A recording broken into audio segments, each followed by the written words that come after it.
बिस्मिल्लाहिर्रहमानिर्रहीम। बहुत सारे ऐसे दोस्त अहबाब जो ये तकाज़ा किया करते हैं, मुझसे पूछा करते हैं कि क्या आज के दौर में आपको कोई ऐसा मजज़ूब मिला है, ऐसा वली मिला है, ऐसा सूफ़ी मिला है कि जिसकी दुआ जो है वो फ़ौरी कबूल हो जाती है, वो जिन्नात को उड़ा के रख देता है और बीमारों के लिए जब वो हाथ उठाता है तो अल्लाह ताला उनकी दुआ की लाज रखता है और वो जो मरीज़ सेहतयाब हो जाता है। और ऐसे अनहोने वाक़यात जो रूहानियत से मंसूब किए जाते हैं, करामात जो मंसूब की जाती हैं, क्या ये सिर्फ़ किताबों का हिस्सा थी? आज के दौर में ये जो तकाज़ा किया जाता है, ये बताया जाता है, ये जो दावा किया जाता है कि अल्लाह ताला के ये जो पसंदीदा लोग होते हैं और वो आज भी मौजूद हैं, अल्लाह ताला उन्हें तसव्वुफ़ से माला माल करता है, रूहानियत से माला माल करता है, ये इबादत गुज़ार होते हैं। और इनमें से बहुत सारे ऐसे लोग भी होते हैं जो मजज़ूब बन जाते हैं, यानी उन्हें दुनिया में आने के बाद, दुनिया में ज़ाहिर होने के बाद बिल्कुल दुनियावी मामलत का पता नहीं होता। और ऐसे मजज़ूब भी रूहानियत के मैदान में बड़ी अहम शख्सियात हमारे यहाँ साबित होती हैं। इन्हें भी औलिया अल्लाह का दर्जा दिया जाता है, इन्हें भी सूफिया कराम की सफ़ में शुमार किया जाता है। और मजज़ूब से तो लोग बहुत डरा करते हैं, क्योंकि मजज़ूब अपने हाल में मस्त होता है और उसे दुनिया से बिल्कुल कोई रग़बत नहीं होती। आज मैं आपकी मुलाकात करवाने लगा हूँ, आपको मैं बताने लगा हूँ अपने उस मजज़ूब दोस्त से जिनसे मैं को तकरीबन 32 साल पहले मिला था। और फिर ये जो कहानी इस तरह से बनी, यानी अभी मेरे को तकरीबन 7-8 महीने हो गए हैं मेरी उनसे मुलाकात हुई है। और अचानक मुलाकात हुई है, इस दौरान वो कहाँ से कहाँ किस मुकाम तक पहुँच गए और 32 साल पहले जब मेरी उनसे मुलाकात हुई थी वो किस हाल में थे। और मैं आपको ये बता दूं कि ये मजज़ूब शायद पाकिस्तान की तारीख़ में, शायद इस दुनिया की तारीख़ में, शायद रूहानियत की तारीख़ में बरसों बाद ऐसा एक अल्लाह ताला का एक मोजज़ा, एक करामत जो है वो ज़ाहिर होती है कि ऐसा मजज़ूब पैदा होता है जो दुनियावी एतबार से भी फिर दानिश और अक्ल अल्लाह ताला उसको अता करते हैं। लेकिन मजज़ूबियत का एक सफ़र होता है जो उसने तय करना होता है, और ये जो मराहिल जो तय किए गए उसके बाद उसको कलंदरी मिलती है, उसको मजज़ूबियत मिलती है, उसको सलूक मिलता है। बुज़ुर्गान दीन जितने गुज़रे होते हैं उन्हें बड़ी बरगज़ीदा हस्तियाँ जो होती हैं उनकी तालीम व तरबियत करती हैं, उन्हें इल्म लदुन्नी भी हासिल हो जाता है और हाथ उठाते हैं तो उनकी अल्लाह ताला लाज रखता है। उनकी ज़ुबान से निकला हुआ एक लफ्ज़ जो है, एक एक लफ्ज़ जो है वो पूरा होता है। मैं बात करने लगा हूँ अपने बड़े प्यारे दोस्त सैयद अरफान अहमद शाह साहब की, जिन्हें दुनिया नांगा मस्त मजज़ूब के नाम से जानती है। नांगा मस्त मजज़ूब जो है मेरे लिए बड़े ख़ास हैं। 32 साल पहले मेरी जब मुलाकात हुई थी, मैं आपको ये मैं बताने लगा हूँ कि आज की इस वीडियो में मैं उनका आपको फ़ोन नंबर भी दूंगा और उनके बारे में ऐसी बातें भी कुछ आपसे शेयर करूंगा। आपको पता चलेगा कि आज की दुनिया में भी ऐसे बेनियाज लोग मौजूद हैं जिन्हें दुनिया से कोई इतनी रग़बत नहीं है और दुनियावी मामलत के लिए वो मेहनत और मुशक्क़त करते हैं। और दुनिया को हरगिज़ ये इस हवाले से नहीं दावा करते कि वो बहुत ज़्यादा मुत्तकी और परहेज़गार हैं, सादगी उनके अंदर मौजूद है, लेकिन वो तबीयत में ज़रा जलाली हैं। नांगा मस्त मजज़ूब जैसा कि नाम से आपको ज़ाहिर होता है, एक बात याद रखिएगा, इसी वीडियो के अंदर मैं आपको उनका फ़ोन नंबर भी बताने जा रहा हूं। जो लोग उनसे मिलना चाहते हैं, उनसे राब्ता करना चाहते हैं, जो अपनी रूहानी मुश्किलात में, जिस्मानी मुश्किलात में या माली मुश्किलात में या दुनियावी तौर पर किसी भी मुश्किल में मुब्तला हैं या रूहानी तौर पर भी वो कुछ मनाजिल को तय करना चाहते हैं और उन पर कब्ज़ की कैफियत है, या बिल्कुल जो रूहानियत की राह पर चलना चाहते हैं, उनसे रहनुमाई लेना चाहते हैं, तो वो सैयद अरफान अहमद शाह साहब से मिल सकते हैं। मैं आपको बता दूं सैयद अरफान शाह साहब के बारे में जो मुझ पर इंकशाफात हुए हैं ये इस तरह से भी हुए, उन पर एक किताब भी लिखी जा चुकी है, लेकिन जो इंकशाफात हुए हैं उसका मैं आपको बता दूं कि वो बचपन में जब उनकी वालदा को एक बशारत मिली और उन्हें हदायत मिली, और ये हदायत भी इमाम बरी बख्श सरकार की तरफ से मिली थी, और वहाँ से उनको हुक्म मिला था कि वो अपने लाडले सैयदजादे बच्चे को अल्लाह की राह के लिए वक्फ़ करें, तो फिर ये हदायत मिली। इसके भी एक बहुत सारे वाक़यात इससे मंसूब हैं कि उन्हें कैसे ये बिशारत मिली और कैसे उनको हदायत मिली और कैसे उनसे ये वादा लिया गया कि एक सैयदज़ादा पैदा होगा जो मजज़ूब होगा, लेकिन फिर उसकी मजज़ूबियत इस तरह से ख़त्म होगी कि वो दुनिया में जब अपने इल्म से रोशनी फैलाएगा तो दुनिया उनके इल्म के, रूहानी इल्म को सलाम भी करेगी और उनको मानेगी भी, और वो बेनियाज होगा बहुत सारे मामलात में। तो नांगा मस्त मजज़ूब की वालदा ने उन्हें तकरीबन 3 साल उनकी परवरिश की और उसके बाद 3.5 साल की उम्र में उनके कपड़े उतार कर उन्हें हज़रत दाता गंज बख्श के उस बड़े मेन दरवाजे के बाहर बैठा दिया था, बिल्कुल बरहना हालत में, जिसे सोने का दरवाज़ा भी कहते हैं। अब तो ये दरवाज़ा बंद हो चुका है। बरसों पहले आपको मैं बात ये बता रहा हूँ कि जब 3.5 साल थी, जब वालदा ने उन्हें हज़रत दाता गंज बख्श के सोने के दरवाजे के पास जो है वो छोड़ दिया था। वो रोती हुई बिलखती हुई अल्लाह के सुपुर्द करके, अल्लाह के वली के सुपुर्द करके और अपनी दुआएं करके वहाँ से रुखसत हो गई थी कि अल्लाह ताला ने फिर उस बच्चे की कैसे निगहदाश्त कराई, कैसे कैसे बुजुर्गान दीन जो थे उस बच्चे की परवरिश के लिए, उसकी हिफाजत के लिए वहाँ पर आया करते थे। ये बड़े मुख्तलिफ मराहिल हैं, बहुत सारे इससे वाक़यात मनसूब हैं, क्योंकि वो बच्चा तो मजज़ूबियत के आलम में था और वो बच्चा उसकी मजज़ूबियत और उसके अंदर अल्लाह ताला की अता की हुई वो निशानियाँ भी वो देख चुके थे। उनकी वालदा यानी बहुत सारे ऐसे वाक़यात, जब उन्हें पंगूड़े में लटाया जाता था तो शोर मच जाया करता था। घर की नौकरानियाँ कहा करती थी कि देखें बच्चे के टुकड़े हो गए हैं। लोग उनके जिस्म के टुकड़े भी देखा करते थे, लेकिन जैसे ही वालदा की निगाह पड़ती थी तो उनका जिस्म दोबारा से मिल जाया करता था। और ऐसे वाक़यात सुनाने वाले जिन्होंने अपनी आंखों से ये वाक़यात देखे हुए हैं आज भी ज़िंदा हैं। चाहें तो वो शाह साहब से मिलकर उन लोगों से भी मिल सकते हैं। और शाह साहब के बाद तो बेशुमार ऐसे अहबाब हैं जिन्होंने अपनी आंखों से उन्हें देखा हुआ है। और सबसे बड़ी बात जो मैं आपको बताने लगा हूँ, हज़रत अल्लामा खादिम हुसैन रिजवी, वो खुद दाता साहब पे नांगा मस्त मजज़ूब के साथ बड़ा प्यार किया करते थे बचपन में, इसलिए उन्होंने देखा। और ये तहरीक लब्बैक बनाने के पीछे भी नांगा मस्त मजज़ूब की दुआ शामिल थी, वो उनके साथ बिल्कुल शामिल हुआ करते थे। अल्लामा खादिम हुसैन रिजवी उस दौर से उनको जानते थे, अपनी तकारीर के अंदर उनका बहुत ज़्यादा जिक्र किया करते थे। और जितने भी जलसे जुलूस कराने से पहले वो उनसे दुआ कराया करते थे। उन्हें मना किया जाता था, पूरी दुनिया पूरा सिस्टम उन्हें मना करता था कि आप ये जलसा या जुलूस या एहतजाज ना करें, लेकिन अगर नांगा मस्त मजज़ूब की तरफ से उन्हें इजाज़त मिल जाती थी तो वो हर सूरत में करते थे। मीनार पाकिस्तान का जलसा हो या कराची में एहतजाज हो, अल्लामा खादिम हुसैन रिजवी ने नांगा मस्त मजज़ूब की इजाज़त से किया। और अपनी वीडियोज़ के अंदर वो उनके बारे में बताया करते थे और लोगों को नंबर भी बता दिया करते थे कि जाओ और नांगा मस्त मजज़ूब का ये नंबर है, खुद जाके मिल लो। तो लिहाजा ये जो बात मैं कर रहा हूँ, इस बारे में बहुत सारी गवाहियाँ जो हैं आज भी मौजूद हैं, ऐसी कोई सुनी सुनाई बात नहीं है। और सबसे बड़ी बात मैं आपको जो बताने लगा हूँ कि नवाज शरीफ साहब के वालिदैन जो थे वो नांगा मस्त मजज़ूब से मिलने के लिए वहाँ सोने के दरवाजे पर जाया करते थे और उनकी खिदमत किया करते थे। ये उस दौर का वाक़या है जब अभी मियाँ नवाज शरीफ और उनकी फैमिली जो थी वो सियासत में नहीं आई थी, और वो उनसे दुआ करवाया करते थे। उनकी वालदा और मियाँ शरीफ जो थे, नवाज शरीफ के वालिद, वो उनको नहलाया भी करते थे, उन्हें कपड़े पहनाने की कोशिश करते, लेकिन ऐसा होता कि वो कपड़े पहना नहीं सकते थे, लेकिन उन्हें खिलाया करते थे और उनसे कहा करते थे कि वो उनके बच्चों के लिए दुआ करें। तो नांगा मस्त मजज़ूब दुआ भी करते थे और उन्होंने फिर मियाँ शरीफ से एक वादा लिया था, जो वो वादा पूरा ना कर सके वो अपनी औलाद के हवाले से कि उन्हें सियासत में जाकर क्या करना होगा, जिसके बाद फिर नांगा मस्त मजज़ूब उनसे नाराज़ भी हो गए थे। यही बात नहीं, बल्कि बेनज़ीर भुट्टो जब अभी वज़ीर आज़म नहीं बनी थी और उन्होंने लाहौर के अंदर जुलूस एक निकाला था, बड़ा मशहूर वाक़या है। इस हवाले से बेशुमार जो हैं करामात जो हैं नांगा मस्त मजज़ूब की मशहूर हैं। और ये किताब उनकी जो है उसके अंदर भी ये लिखा हुआ है, ये पूरे तफसील के साथ वाक़या कि उन्होंने बेनज़ीर ने जब उन्हें देखा कि एक नंगा सा बच्चा जो है 13-14 साल की उम्र है जिसकी, वो उनके एहतजाज की तरफ आ रहा है, उनके जुलूस की तरफ आ रहा है, सिक्योरिटी ने उनको रोका, लेकिन बेनज़ीर भुट्टो ने उनको देखते ही अपने पास बुला लिया और कहा कि मुझे बिशारत मिली थी कि आपको एक ऐसा बच्चा मिला गया जिसकी आंखें ऐसे होंगी।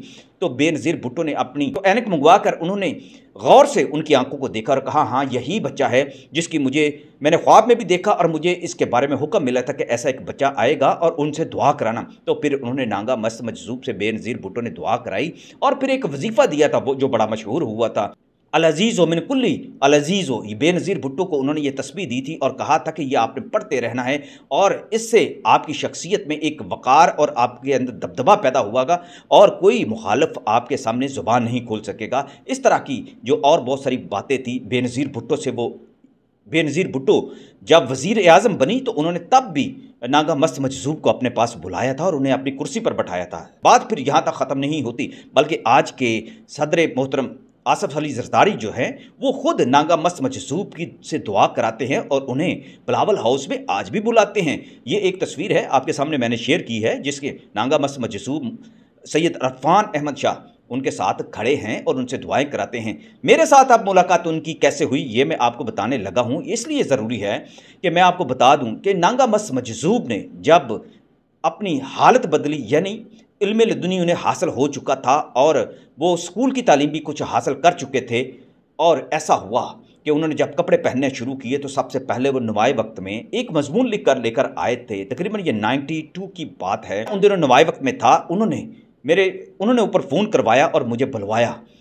अब मैं जब नीचे आकर उनसे रिसेप्शन पर मिला तो उन्होंने एक छोटे से एक कागज़ के ऊपर एक छोटा सा एक मजमून लिखा हुआ था, जिसके ऊपर लिखा हुआ था कि सदर जरदारी, यानी 92 की बात आपको बता रहा हूँ, सदर जरदारी जो हैं वो पाकिस्तान की तकदीर बदलेंगे और किंग मेकर बनेंगे और उन्हें बहुत बड़े ओहदे मिलेंगे और पाकिस्तान की सियासी तकदीर बदलने में सदर जरदारी को जो है वो बहुत बड़ा मुकाम हासिल हो जाएगा। और कोई इस बात की तसव्वुर नहीं कर सकता था, क्योंकि जरदारी साहब तो उस वक्त 10% मशहूर थे और उनके क्राइम के हवाले से बहुत सारी बातें की जाती थी। मैंने यही मजमून जब अली सुफियान आफाकी अपने एडिटर, मेरे मेंटोर जो थे, उनको मैंने दिखाया तो सब ने कहा कि ये कैसे हो सकता है, ये किस बुनियाद पर ये पेशगोई कर रहे हैं कि जरदारी साहब जो हैं वो पाकिस्तान के किंग मेकर बनेंगे, पाकिस्तान की सियासी तकदीर और पाकिस्तान के बहुत सारे मामलात के अंदर उनके फैसलों से तब्दीलियाँ पैदा होंगी, तो ये कैसे मुमकिन हो सकता है। उस वक्त जो है सैयद इरफान शाह साहब ने किसी एक इल्म की बुनियाद पर वो एक तखमीना जो लगाया था, जो पेशगोई की थी, मैंने थोड़ी सी हिम्मत की और कायल किया और मैंने वो आर्टिकल 92 में शाया कर दिया था। अब ऐसा होता कि जब मैं अपने हॉस्टल में जाया करता था, मजंग अड्डा पर एक हॉस्टल था बैचलर, वहाँ मैं रहा करता था। मैं जब वहाँ जाता तो अचानक ऐसा होता कि आसमानी कलर में शाह साहब मुझे कहीं से आते हुए नज़र आ जाते, फिर मेरे साथ हॉस्टल चले जाते, गपशप हुआ करती, चाय हम पिया करते और कोई ऐसी बातें नहीं। मुझे तजस्सुस चूँकि रूहानियत के साथ था, जिन्नात पर मैं तहकीक बहुत ज़्यादा कर रहा था, बहुत सारे बुजुर्गों से मैं मिला करता था, अमलियात के माहिरीन से मैं मिला करता था, तो मुझे ऐसा कुछ तासुर उनके अंदर से मिलता कि ये कौन सा इनके पास एक ऐसा इल्म है जिसकी बुनियाद पर ये पेशगोइयाँ भी कर देते हैं और वो सच्ची होती हैं। तो वो गुरेज कर देते, वो चाय कहते कि चलो चाय हम पीते हैं। हम उस दौर में मजांग गड्ढा की बहुत ज़्यादा जो है मुख्तलिफ के ढाबों पे जाके चाय और खाना भी जो था वो जो खाया करते थे, चाय पिया करते थे। इसी तरह हमारी दोस्तियाँ इसी तरह बढ़ती गई। कई दफ़ा ऐसा था कि हाई कोर्ट की तरफ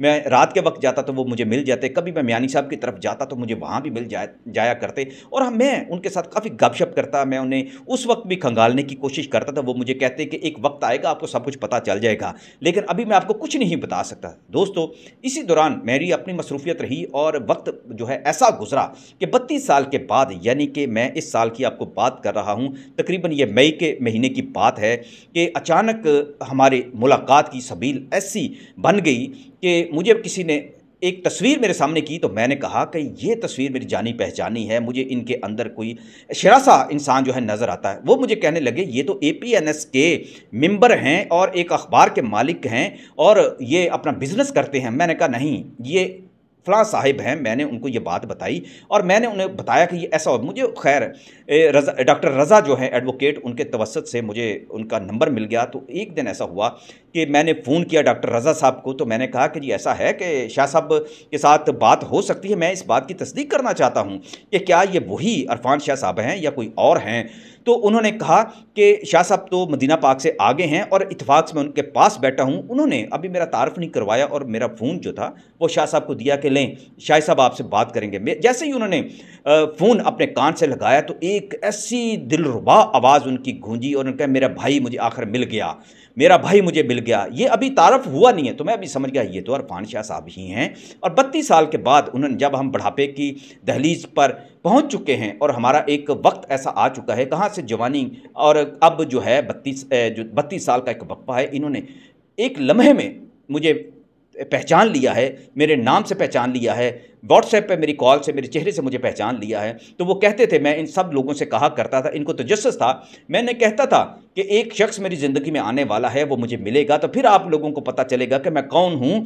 ये आप लोग तो मुझे अब जानते हैं, लेकिन वो ऐसा एक गवाह है, एक ऐसा चश्मदीद बंदा है जिसने मुझे बरसों पहले उस वक्त देखा जब मैंने पहली बार कपड़े पहने और उसके बाद मैंने मजमून लिखा। और फिर अब शाह साहब की ज़िंदगी कुछ ऐसी है, इसके अंदर बहुत सारी करामात हैं।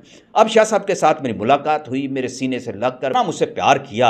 हालांकि उम्र में मुझसे कुछ 4 साल छोटे थे, लेकिन उनके जो वहाँ पर जो मोतक़िद थे उसमें ज़्यादा तादाद जो वकला की थी, कई ऐसे पीराने कराम भी थे, मोतबर शख्सियत थे। हर एक को इस बात पर बड़ा रश्क था। वो कहते शाह साहब को तो हमने कभी हंसते हुए इस तरह नहीं देखा, इस तरह से आपको चूमते हुए किसी को बंदे को उन्होंने नहीं देखा, अपनी औलाद को उन्होंने इतना नहीं चूमा जितना आज उन्होंने आपको चूमा है। और ये कहा करते थे शाह साहब कि वो एक शख्स आने वाला है मेरी ज़िंदगी में। अब ये ऐसे दोस्तों वाक़यात हैं। मेरा दिल चाहता था कि मैं चूँकि आपके साथ जिन्नात और रूहानियत के बहुत सारे असरार और रमूज़ जो है वो डिस्कस करता रहता हूँ, तो मैंने चूँकि वादा किया था, और बेशुमार जो दोस्त अहबाब हैं वो जो मुझे तकाज़ा करते हैं, दुनिया भर से तकाज़ा करते हैं, तो लिहाजा मैंने ये मुनासिब समझा आपको शाह साहब के बारे में मैं बताऊँ। और इस दौरान फिर मैंने जो तहकीक की, बहुत सारे ऐसे वाक़यात जो रूनुमा होना शुरू हुए, और एक ताल्लुक़ जो है वो हमारा जो दुनिया पर साबित हुआ। और मैं बता दूं कि मैं फ़ोन नंबर आपको उनका दे रहा हूं, आप व्हाट्सएप पर उन्हें मैसेज करने के बजाय बेशक कॉल भी करें। रात को कोई भी पहर हो तो शाह साहब फ़ोन उठा लेते हैं। मैंने शाह साहब से ये एक बात पूछी कि 32 साल आप कहाँ रहे। ये एक बड़ी लंबी कहानी थी, लेकिन वो मैंने जब एक और बात जो उनसे जो पूछी ख़ास तौर पर कि आप उस वक्त रहा कहाँ करते थे। आज आपको अल्लाह ताला ने आलीशान गुलबर्ग में घर भी दिया हुआ है जहाँ मैं बैठा हुआ हूँ। आपके पास अपना एक चैम्बर है जहाँ वकला आपके पास होते हैं, आपका एक आस्ताना है, खुले दरवाजे हैं। लाहौर में आप बैठते हैं, सेक्रेटरीट के पास आपका रिवाज जो है वो घर है, कुशादा है, इतनी खुशहाली है, APNS में है। तो वो कहने लगे कि मैं आपको कहा करता था कि एक वक्त आएगा जब मुझे इजाज़त मिलेगी। वो कहने लगे कि मुझे 40 साल तक बोलने की इजाज़त नहीं थी कि मैं कुछ बोलता। इस दौरान 40 साल के बाद उन्होंने ओरिएंटल कॉलेज पंजाब यूनिवर्सिटी से जो सूफीज़म की जो क्लासेस शुरू हुई थी वहाँ से फिर उन्होंने बाकायदा उसका कोर्स भी किया, इस्लामी तालीमात हासिल की। और शाह साहब के अंदर जो सबसे बड़ी चीज़ ये है कि वो शिरक नहीं करने देते, और जो सबसे बड़ी बात यह है कि वो इश्क़ नबी में बहुत आगे जा चुके हैं, बल्कि फ़ना हो चुके हैं। और ऐसी बातें हैं, हज़रत अमीर हमज़ा जो हैं, अल्लाह ताला उनकी शान बढ़ाए, अल्लाह ताला उनके तवस्सुल से हमारे लिए आसानियाँ पैदा करें। उनकी रहनुमाई भी उनको मुयस्सर है। बहुत सारे औलिया कराम की जो उनके साथ जो हज़रत अल्लामा ख़ादम हुसैन रिज़वी बताया करते कि बातें हुआ करती हैं हमारे नांगा मस्त मजज़ूब के साथ, तो ये राज की बातें। तो शाह साहब मुझे कहने लगे कि मैं जब आपके पास रात को हॉस्टल से उठा करता था तो मेरे पास तो कोई घर नहीं था यहाँ पर। मैं वहाँ से उठता था और मियानी साहब में जाकर 2 कब्रों के दरमियान सो जाया करता था, घड़े के अंदर सो जाया करता था। आज भी वहाँ के लोग मुझे जानते हैं। मैंने 2 सूट रखे हुए थे। रोज़ाना एक सूट पहनकर मैं आपके पास आता था, आपसे मुलाकातें होती थी, और सिर्फ आपसे मिलने के लिए मैं यहाँ पर घूमता रहता था। जब आप आते, आपके साथ चाय पीती, सुबह से अगर कुछ नहीं खाया होता था तो आपके पास बैठकर मैं खाया पिया करता था। आपके साथ मेरे दिल की बातें मैं कर लिया करता था, क्योंकि आप एक मजज़ूब की दुआ से पैदा हुए थे। और आपको हज़रत बाबा फरीदुद्दीन गंज शकर का जो नज़र फैज़ था, ये बात मैंने उनके मुंह से सुनी तो ख़ुद मेरे रोंगटे खड़े हो गए, और मैं हैरान परेशान हुआ कि मैंने तो आज तक उनसे ये बातें नहीं की थी। बहरहाल ये एक रूहानी सिलसिला है जिस पर आगे जाके मैं बात करूँगा कि रूहानी तसलसल की बात होती है। तो कहने लगे कि मैं तो कब्रिस्तान में जाकर उन कब्रों के दरमियान सो जाया करता था, और सुबह उठता था, गंदे कपड़े जो उतारता था वो धोबी को देता था, दूसरे जो मेरा सूट होता था वो धोबी से मैं लेता, वो पहनता, और मैं दोबारा से फिर निकल जाया करता था। शाह साहब ने बेपनाह अपने घर का किचन चलाने के लिए बेपनाह मेहनत की है, आज भी मेहनत करते हैं। बल्कि अगर उन्हें उस दौर में हुक्म हो जाता कि अपनी मेहनत से तुमने सदका अता देना है, किसी फलाम मस्जिद की तुमने मरम्मत में या उसकी तामीर में अपना किरदार अदा करना है, तो वो बेस बदल कर मजदूर बनकर मजदूरी करने निकल जाते, और जो पैसे होते लाकर उन मसाजिद की तामीर के अंदर दिया करते थे। और फिर रात को वेल ड्रेस होकर वो बाहर निकला करते थे, और वकला के साथ और बहुत सारे जितने भी हमारे अदलिया के लोग हैं उनके साथ उनका ताल्लुक़ जो है वो बहुत गहरा बनता चला गया। वो काम करते रहे। ऐसी बहुत सारी बेशुमार हस्तियाँ हैं जो उनको जानती हैं, वो हर तबके में मौजूद हैं, ब्यूरोक्रेसी में मौजूद हैं, और पूरी दुनिया में इस वक्त वो विज़िट कर चुके हैं। बड़ी बड़ी जिन्नात को तो वो चुटकी बजाते हुए ही वो जला के राख कर देते हैं, जलाली हैं। बहुत सारे हिंदुस्तान में जाकर उन्होंने मार के अंजाम दिए हैं। बेशुमार वहाँ एक जगह पे बैठे हुए अपने आस्ताने पर बैठकर भी, मोबाइल पर फूंक मार के भी, दुआ करके भी वो रूहानी और जिस्मानी तकालीफ को दूर कर देते हैं। दोस्तों, मैंने अपना वादा पूरा कर दिया। आप खुद शाह साहब को कॉल कीजिए और उनसे बात खुद कीजिए, अपनी तसल्ली खुद कीजिए, अपना ईमान खुद ताज़ा कीजिए। शाह साहब नमाज के पाबंद हैं, कुरान पाक के पाबंद हैं, और सख्ती से इस पर अमल कराते हैं। इसके अलावा उनकी ज़िंदगी में कोई और बात नहीं है। ना कुरान से वो हटने देते हैं, ना कुरान से अलग होकर वो बात करते हैं। अल्लाह ताला उन्हें ज़िंदगी दे, अता करे, और सेहत अता करे अल्लाह ताला उनको। और मैं आपको बता दूं, हर महीने वो मदीना पाक हाज़री के लिए हाजिर हो जाते हैं। आज भी जब उनकी तबीयत बिगड़ने लगती है, यानी कि उनके अंदर मजज़ूबियत का ज़ोर बढ़ता है और उनके जिस्म पर लोगों ने देखा है कपड़े फटने लगते हैं, तो वो बड़ी अल्लाह ताला से इज्ज़त के साथ दुआ करते हैं और फिर रातों रात मदीना पाक चले जाते हैं।